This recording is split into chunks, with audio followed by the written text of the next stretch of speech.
Harvest Patipati le tua.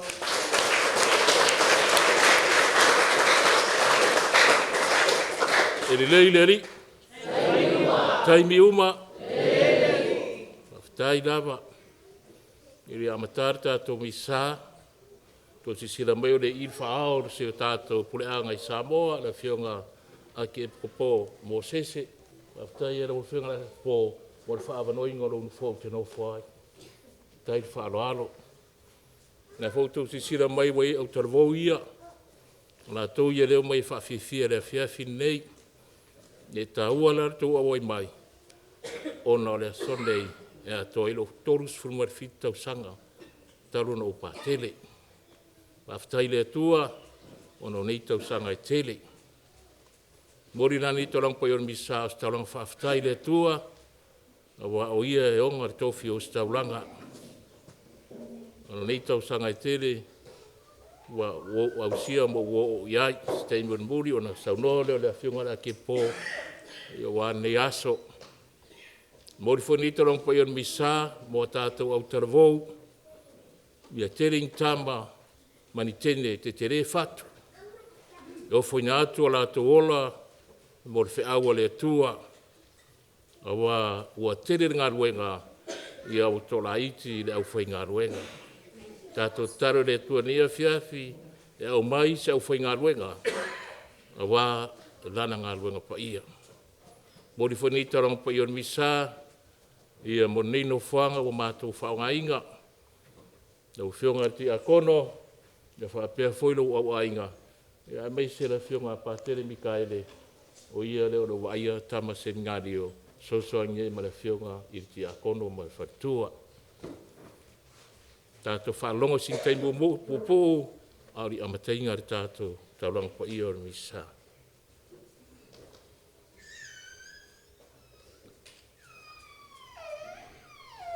I le sua forta ma le alo ma le anganga paia.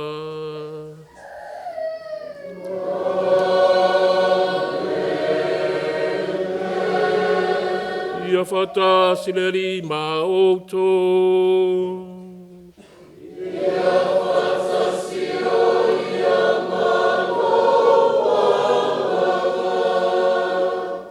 E nua le tua mo monito lang pa yung misa o le tangata ang sala. Ia o le atua o whaamanianga, o le tātou whaato e senga.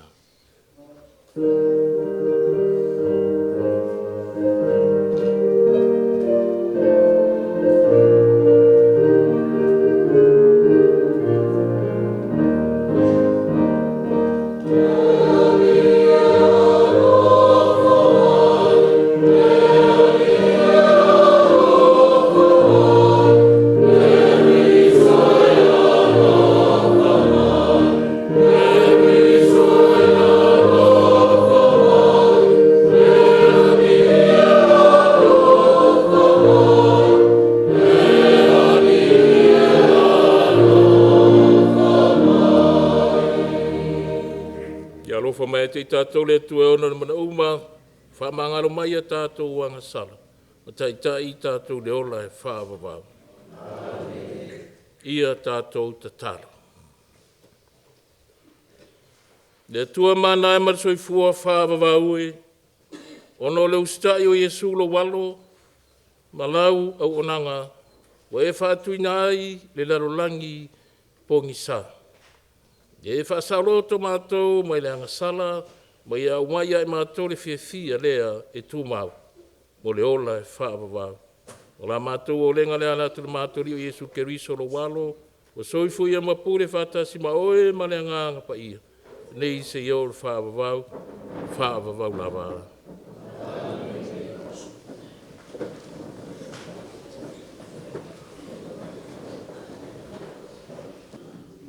Folfolanga o fiong PAIA le atua, tātou te maua ma le tusi a Osea. Osea lona mtau po e valu, a mata folfolaina le fuai upu, le wha, te whangata mai le fitu, o na si ile le fuai upu sifuru matasi, whangata mai le sifuru malitolu. O le matua, na la tau lulu ina le matangi, o le mea lea lātou te sele mai ai le whā. Hosea e valu, whai upo e whā, anga i le fitu, si le whai upo e sifuru malitasi, te e whangata mai le sifuru malitolu. Tātou whai tau, whelafo ai ai.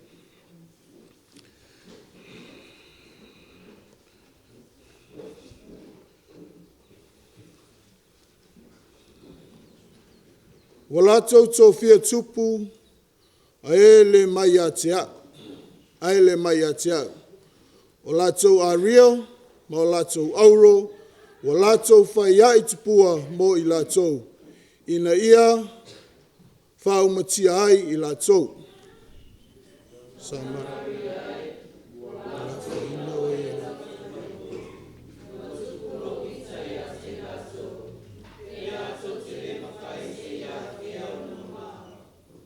A wā mai a Israelu lava ia, na whai o ia e le tufunga.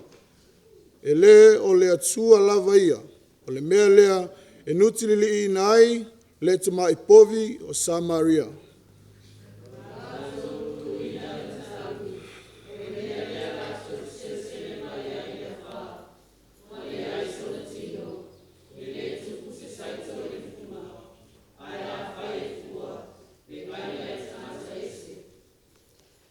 Ua whaia e wharaima whata whaitaulanga i tele, e anga salai.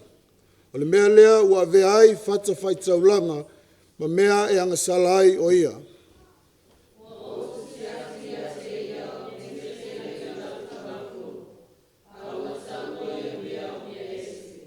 Whauau, la tau te whaitaulanga i manu e whaitaulanga moa. Ma la tau a ai, a ua le talia i la tau e le ali. E mana tua nei e ia, ma tau i a la tau wang sala.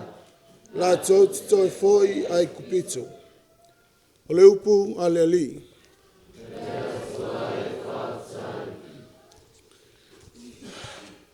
O le salamo.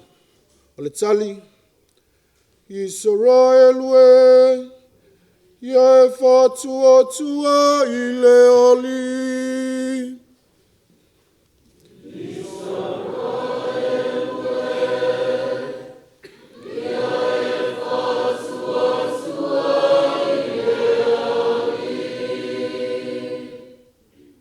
Alo matua tua o le langi lava ia. Ua whaia e ia o mea uma.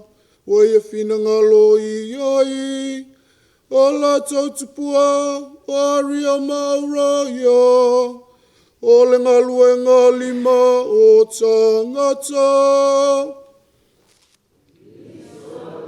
E lue, ia e whatua tua i le ali. E whaia la tau ngutu, ele whanga na vai la tau, e whai o la tau mata, a ele vai la tau, e whai o la tau talinga, ele whalonga i la tau, e whai o la tau isu, a ele songi la tau. Israel, ia e whatua tua i le ali. E whai o la tau lima, a ele whitanga whi la tau. E whai o la tau vae, a ele savavali la tau. E le aise leo la tau whai, o e whai ai a mea o tutu salava mai la tau. O i la tau ma, o e whatua tua i ai. Israel, ia e whatua tua i le ali. Israel, ia e whatua tua i le ali. O ia lava lo la tau fisosoani, malo la tau talita. Lea inga arana e, whatua tua i au tau i le ali. O ia lava lo lato fisosoni, ma lo lato talita. Israel.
O te wha moe moe fo i lana fionga.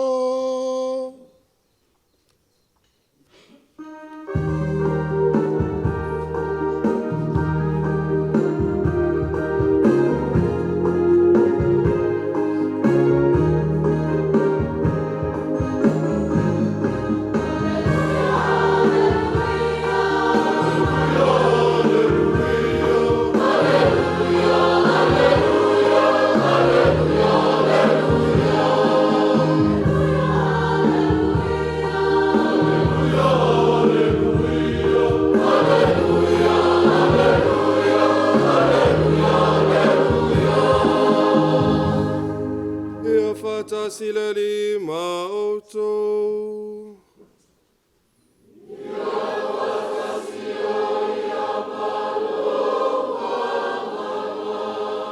Ole forforanga mai le evangelia PAIA mataio.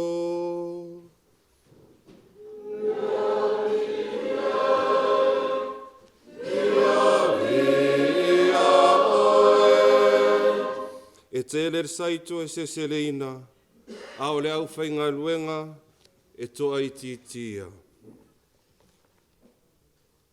Ua la o, whauta, ua lato au mai a te ia le tangata ngungu, ua ulu i tino ina le te moni, ua tūlia le te moni, o na tautala mai ei lea o le ngungu, o na tau whai ofo ai lea o le motu o tangata ua whape ane, e le iloa mai ana mua se mea whaape na i Israelu. A ua whai ane le au Farisaio, o te moni sili, ua tūlia ai e ia o te moni. Ua whaatamilo Yesu i ai uma ma whawa ai, wa o yo lato su nako ma ta lai tala le o le malo, ua ia wha malo lo fo i mai uma, ma mai ti ngā uma o le nuu. Ua sila fia e ia le motu o tangata, ona muti vale ai leo lona lofa ia te i lātou. Ona wala i loa i lātou matula fuaina e pei o mā moe e le aiso lātou leo leo. Ona whetala i atu wai leo o ia i ona soo. E tele saito e seseleina a o le au whainga luenga e toa i titia. O lea, i o utou ai o i atu wai lea li i anar saito e seseleina. Ina ia au ina mai e ia ni e ngā lulue i lana saito e serseleina. O le tala leia le alii.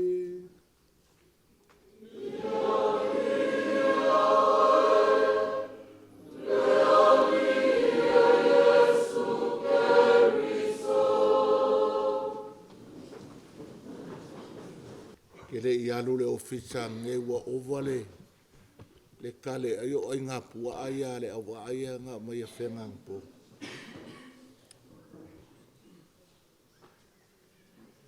O se aso fia ngai mo pakele, tolu sulfitu tausaga o vae malima mo le tua malana tala le lei. Ko kele o ka koule i ele i o se koulu sulfiku. That's how many years o le service. E whapakele le I soifua mai so kākou. Ia. Al whekaui le pakele o whaikaunga o le so. A sam aple whaikaunga mua ngai man perfect. Ale whamanguia le kua I se mea. E lape. Whamaire perfecta ua kofi kou kupu, kofi kou kaikai. Whai kou whakaaulo. Ae le ilongoa. Mini e le ilongoa le ali. Ma koni whea kaukala perfecta whamai. Thus says the Lord. A uma fwele la unga perfecta. E whai ufoi. O le upu lea mai eli. Ele ali, le whai e kako whai kaunga. Le whangau mai e kako e saulo mai. Forforanga le upo le tua mai perfecta o Isaia. E umaloa. O le upo le tua e whangau mai leingangei. I le launga perfecta e a maka I le alii.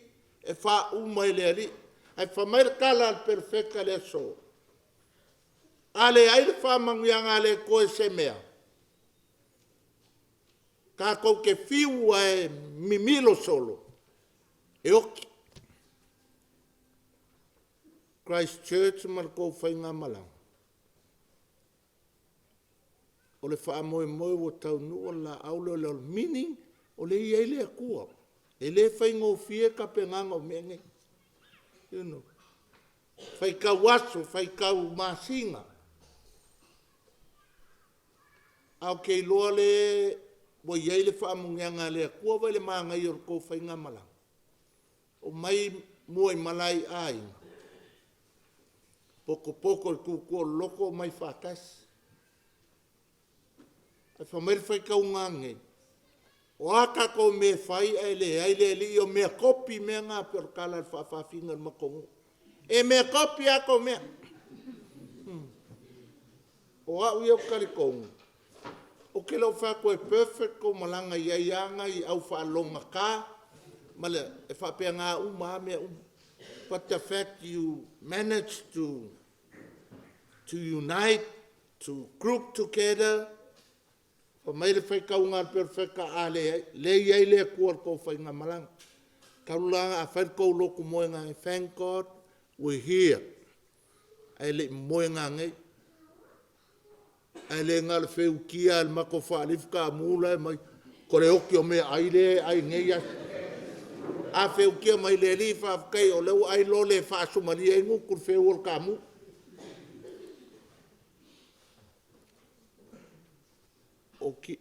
O whaunga ki a kongo whaupa kele le ua whai. E le ko kele. Pengar ko lima pa kele ma ki a kongo ko koru whau kalunga u. O le ai ko kele wa ko koru iskia. O la ulu ia. Alok kala e kele ki a kongo e maua ngō fie. Ai le maua ngō fie ki a kongo le lei. E maua ngō fie le kofi o skaulanga. Ai le maua ngō fie ngi o skaulanga le lei. E kele whai poiponga e maua ngō fie. Ai le maua ngō fie ngi ka māmangi ungali e le lei. E kukusa lei kako. Pakele ki a kongo sosoangi o mākua wal sakala meka foi mākua. Sakala meka foi mākua. Unge ngalo ya kako mākua o le sakala meka kako. E moa ngō fie le sakala meka le mākele ngō fie, mākele mō ngio. Ai le moa ngō fie. Mama and tate. E le lake. E umalole ponge ko sau fole asinga ngamula ulu ma faka pua o fakule o feira ma fa uma e le ngali le le ai le ai lo cha singa ni pua angela fia ko ekipi lo kala pakele congratulations Kor surfiku, e le maua ngō fie. Mor kau sili fie le ko ainga le ka o le miso ngalo le whakokua. Le ngā oi loma, ave ka ki ngali ngā. O pakere Paulo a, pa meo kere fie ngō o pakere ka me ki le vi, fo ka me kau ai maa le ngō ure le vi. O le first whaife au o le ko ainga lea, Mr. Faith le nickname ya ka ko le All Blacks, o nganga fo i mai loma, o mai ma o whakala loa langu ludi. Ai whio ai e sa mo ia a vai la le vela o kam, ko ai vai le fe au fe ka langa me. O ka alu le ili le vela. A na ola ko o fo e kala loa langu ludi le sa wele upu All Blacks. Ia kikilo ako masisi la pakele ele fomu ngela. Malanga lo Christchurch ele ko sau al ko inga tole. Le anga le amio pakele nga FIOA 37 years ago. Never look back. Never look back. But pakele malo le kawa malo le favor. You know, ole vocation is a gift from God. Pe ole fai kaunga le nga. Ole patu ole evangelia ngai fa mai. O mai. E kele le ngaruenga. Pe avaru le nganga fai ngofie. Ngai le mongi seiko ya ka ko ngau sa foko e mau e le se mela aka uoi. Ia le sele o seiko e le mau e ngai upod. Ala fai e kele le ngaruenga. We need kangolole kua kofi ki a kongo kaposa felela fai fe au ole me alofa. It's a gift God nga ave ya pa kele Paulo me alofa. But ole kali la pakele. That's our say thank you for the gift. Penga foi makua. Penga foi ki a kongo. You know, ki a kongo falfa, ki a kongo lufi. Sunga ya konge lio so sangi ngumela kasi lai oi fale apunga. Ole me alofa le kua ar kali la konge lio. O koe lakulo o ngasu le fale sikia e solo konge lio mfale apunga. O le kali o lau whaafkaile le kua i lau kofinga. O lau whaafkaile le kua. O le kali foi o koru kasi i le mamalia le mea alofa le kua. Kofi ki a kongo. I le la vai malima i lufi. O le la whaafkaile le kofinga. Papea ngā umaka kou. O le aso ngai we celebrate. Ai hope ke leska ke pa ke le ai ngai lo was.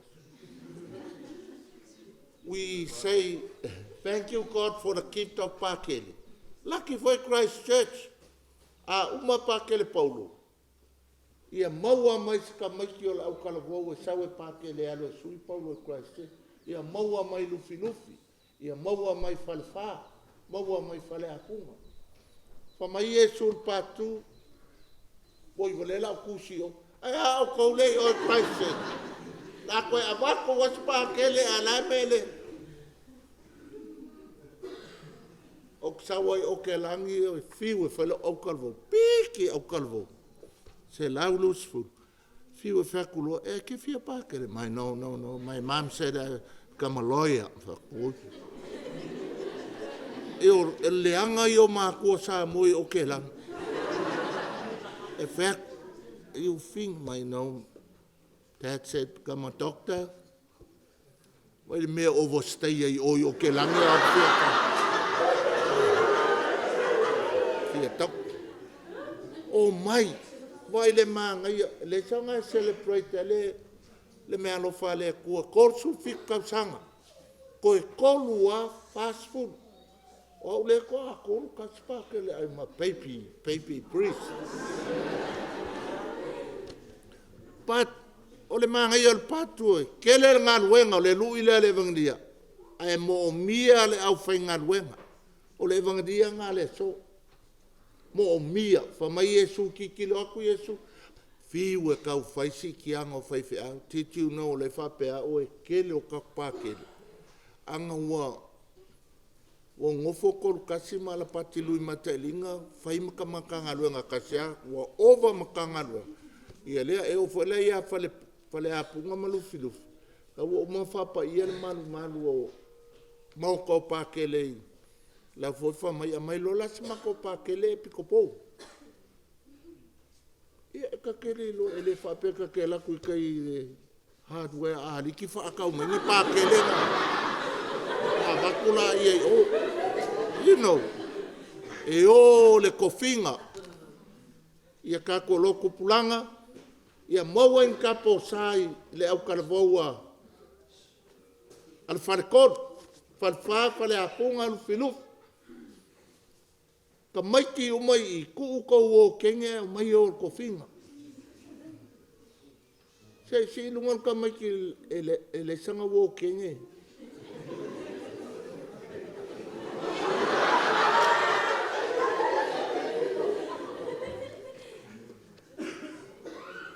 Le ai, I'm serious. Kamaika, ele o le kofinga le whaipoipo. It's a beautiful vocation o kako makua. O le kapo sa is a beautiful vocation. Whale kua o soswangi, whale kua o ke akongo, beautiful. Hape ngā whole whelela ma le pākele. Vai kako au kalvou. Me se a kamaya, ku ule au ka ngā mea, o mai e o kofinga.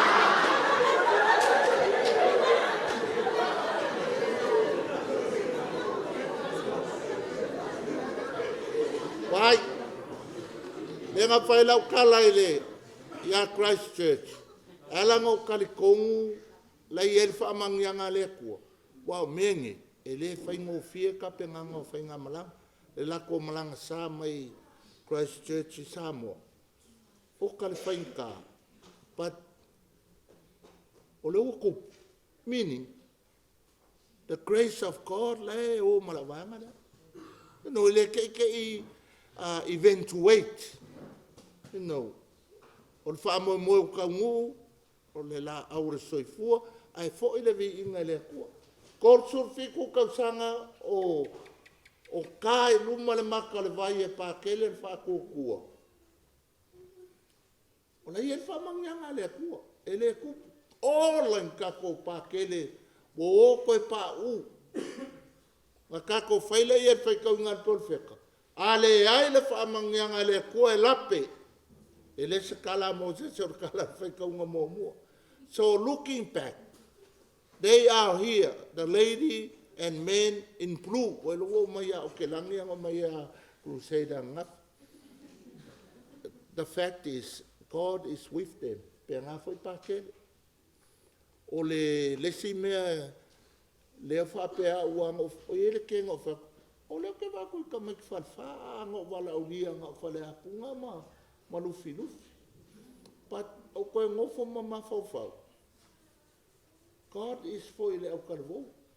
Wa waso I o le makanga luenga la o ka ko ngofo foi koe vai.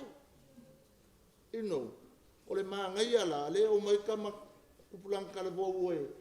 Peo e sa whalwha la ua whingalo pa ia e whingalo mama lia whale apunga ma lufi lufi. Sa kasera ia afunga afu ai o yaso ia. Awa fumfar me ia kako ka vai. Ale lau koe o mai kupulanga whaasa o le mea a kongerio. Kongerio se whailinga luenga ilu. Wale apunga ton. Whamangalo a ulo lako o kengia o lua mapou lo o lakunga foi.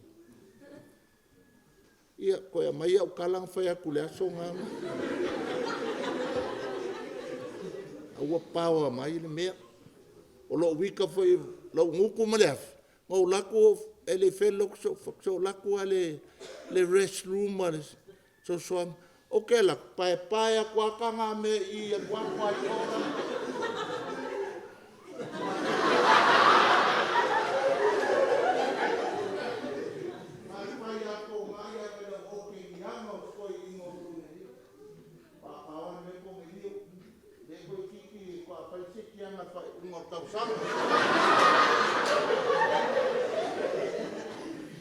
Ia, walang whaingai kala o fia, o mai whakasi au kalvou o le whalkol.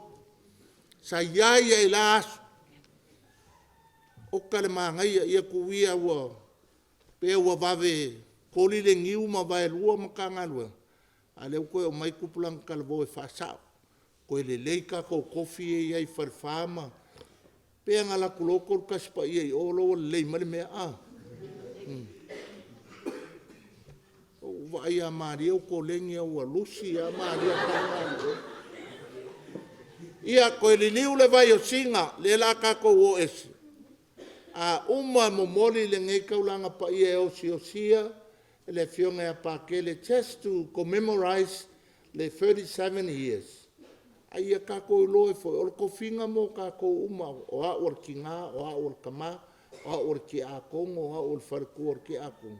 Ai lui kupulanga kalavo e o mai e. Le fa mai Yesu. Kele le ngarwenga. We need you young men and women. Or le skalanga mo se se le vangadia ngange. O mai. Awal pala ai. Vai o nga wola mala inga makivanga e fiwa so se e lenge ai. Ai kalongo pake. Ai pi supo ai T-bone steak. Ai McDonald's, you know. Wa o mai la ia o ko finga ke fiu ke ai mele wai la o mau suka o le ai o meio so for tamam le alo me ngang paia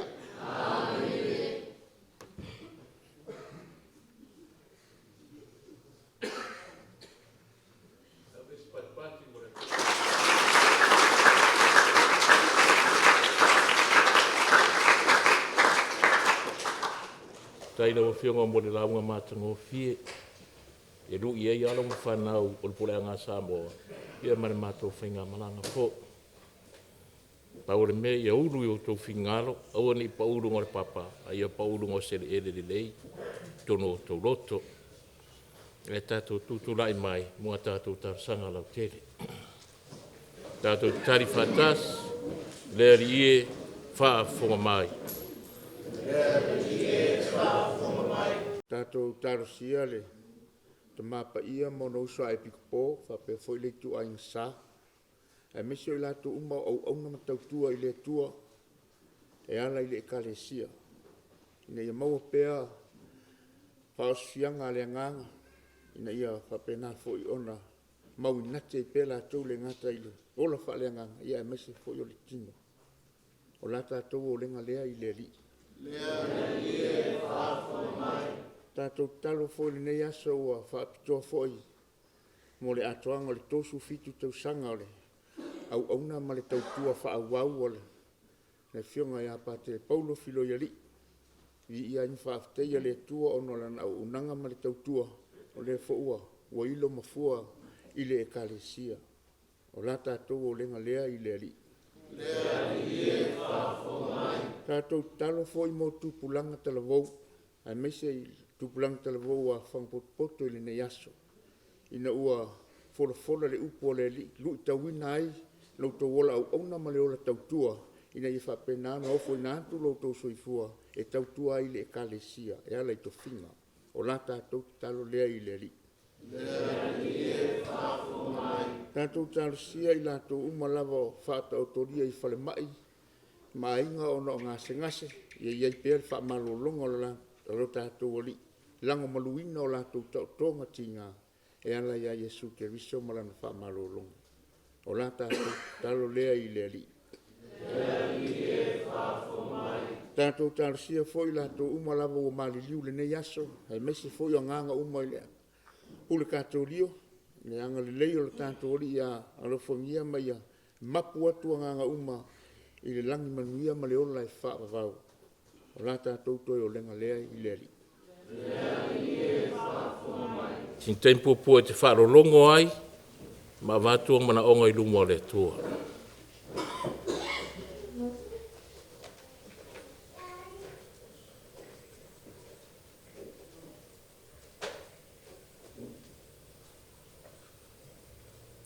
O la tātou o lenga lea i lea li.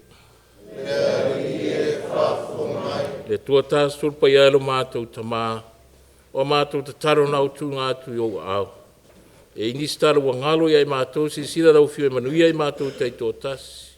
E manuia i, le fionga rea ke pō Samoa, Maripureanga, e manuia i whanau, e manuia i a inga, ia mai se foi e o lo mana o mia. Ra mātou taro le ratu mātou li Yesu Keriso lo walo, o le so i fo mapule i le whāwavau lava. Amen.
talo i ne tari lea la taulanga ma la o tu taulanga i le tua tama e ona le mana uma.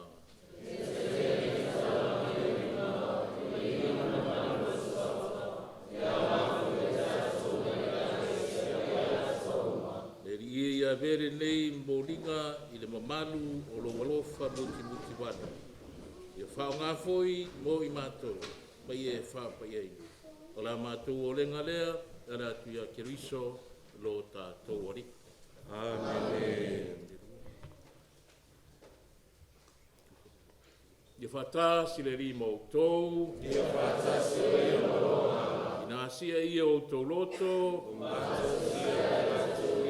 Ia tātou whaftai le ri lo tātou atua. Te mai o le tua soifua e whawawau mai o le malosi o malawa. O le mitamitanga mo i mātou te whaalalo i lau fio. I le alofa ma le anga malu i tangata. I le amia tonu ma le whaasaraina o ia. I le alofa muti vale, le e tongi o lai i mātou e ala i lau totu pa ia. O awangeru uma o i le langi, ma le au se lafi, ia tasi i rātou mai mātou. E ala i lau mātou fia e vivi atu. Le ala le mātou te vivi atua i ate oi i le aso nei. E pa ia. O watumu le langi o le mi inga i mea o ki soni.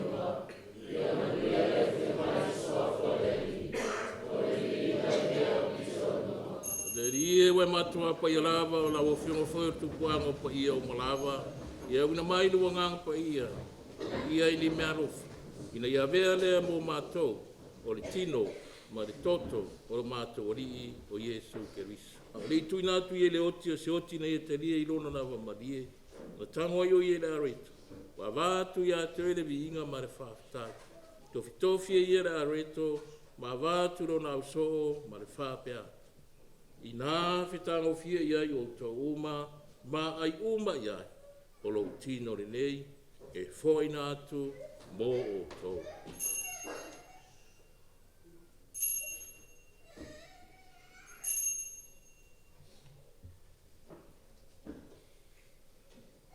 Ma e tau mawhtanga, tango foi e lei, wa wātu ia tu ere vi inga ma le whawhtai. Tu atu le ipuro na uso o ma le whāpe atu. I nā whitango fia ia i o tō uma, ma whino uma ia. O le ipure nei o lo toto, o le toto le whianga inga fau e whaavavau. O le a whamaringinga mo o tō matangata uma, mo le whaamangaloina o anga sama. I o tō whaia nei sauninga, ma whaamanatu o a.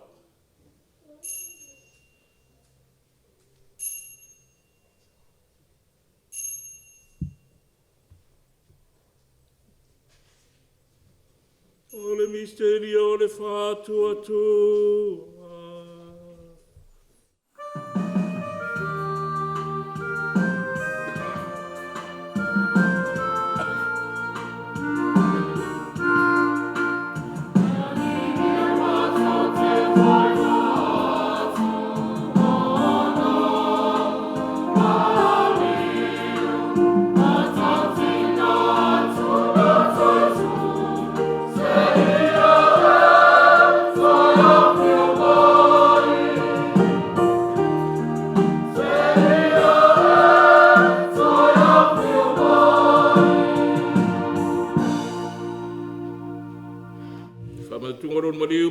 Tu matu te mori atua i ato e le tamai.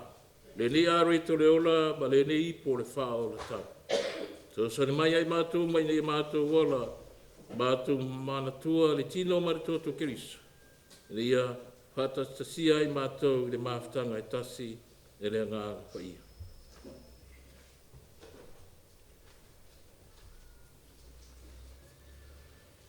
Le alia e manatua lau e kālesia le rolangi atoa. Ne mātou ole le lofa whātasi ma leo sifu whālo mātou te māpaia. O seselo mātou a ke pika pō ma rei tua inga sau. Ai maisi olo nu whātua tua o mātou poto poto. Ia e manatua mātou usa matua whāwhine o fo iatu ro lātou mālolonga ma le whamoe moe le toi tua. Ia e talia i lātou whātasi ma tangata māriliu ma le mālamalama o lau whio. Ia alo whamai a te mātou malawani e mātou ngā mātou te awai whatasi le ola e whaavavau. Ma Maria le tina tau pau le atua Iosef Paia Lantani. Whatasi mā apostolo ma le au Paia uma o en whātino ina lau whina ngā loi tupulanga uma. Mātou te whia ve mwhanene e whatasi mai lātou e laua whio. Ia lātu ilo alo o Iesu Keriso. Le tamama mana e ono ia whatasi mai ana ia te ia. I le mawhutanga ma le anganga paia. O le vinga manu ato wai la ua fio. I le whawawau, whawawau lava.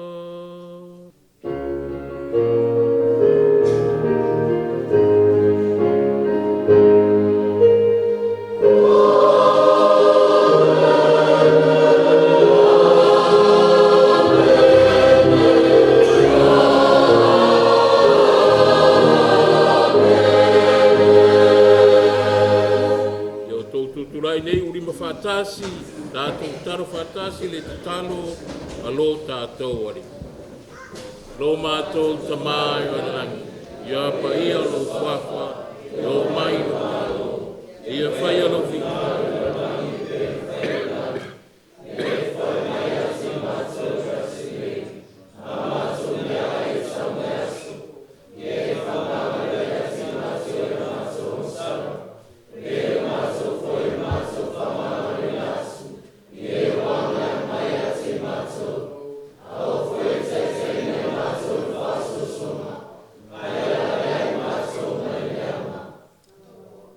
Mātou le rie mai reanga uma, mau mai a te mātou le aso nei lo walofa muti vai. Whaasao mātou mai anga sala uma, a mātou ngā rurue, ma mātou whātaritari, mo re toi whio mai, o lo mātou whaola o Iesu Keriso. Wai o malo, nana mai ngai o Le ria Iesu Keriso na whai atu na o apostolo, o tuatu ia te outou, le file mu, o le file mu o tuatu ia te outou. A wane esi sila mai a mātou wanga sala. A le whātua lau e kāresia, wa mai e mātou le file mu e tusa e molo fingana. O le so i fuma pule i le whāwavau lava. Amen. Le ia te outou uma le file mu o le ria. Ia whātasi e o maroa ma tātou whailatu nei whailonga file mu.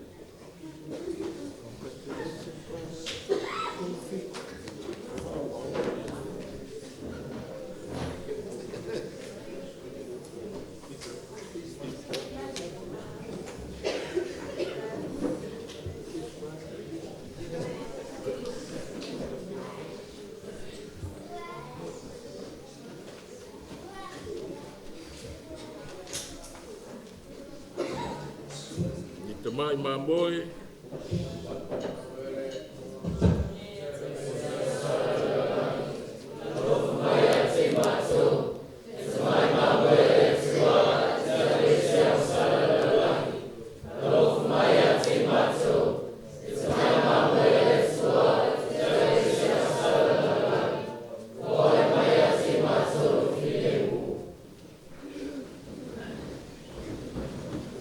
Mauta te mai mamoe le tua whauta ia te ia. Le a ese anga sala le larolang. Manuia i la tua walauria i tari suanga ar te mai mamoe.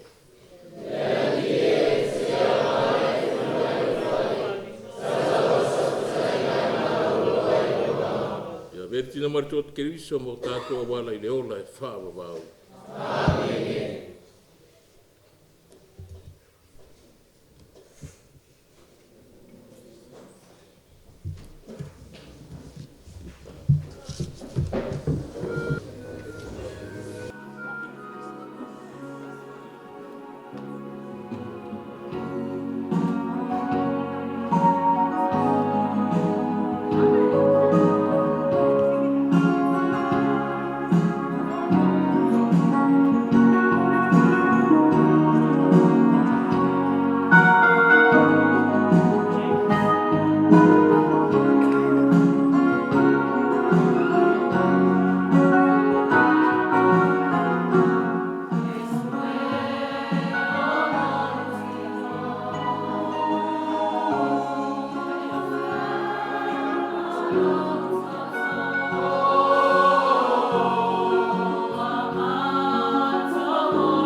E wa fionga a ke po mo sese.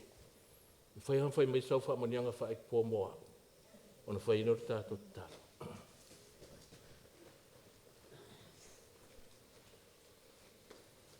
Heavenly Father, send forth your Spirit and bless Father Paulo on this occasion of 37 years of service in the ministry of priesthood. Look upon him with your compassionate care and love, and keep the spirit of joy and happiness in his heart today and always. Bless him abundantly in the Father, the Son, and the Holy Spirit. Amen. Vai ser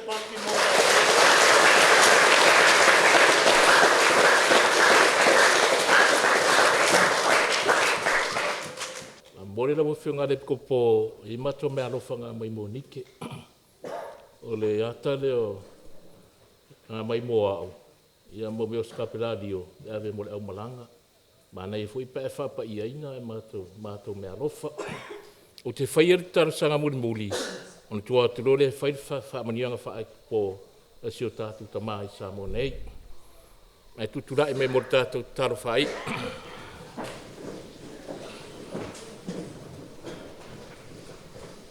Ia tātou tatalo. Deli e. Awalawa ni ai mātou le whale tonu. Ai alawa matatoa e se vi inga lau a fio. Ai mai sero mātou tare sua e lau tina maru tōto PAIA. E wha wau ai lo mātou whātua tua I lau a fio. O la mātou wau lenga lea la tuna mātou rio Yesu ke riso lo walo. O le so I fua mapule I le whāwawau. Whāwawau lawa.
Yes.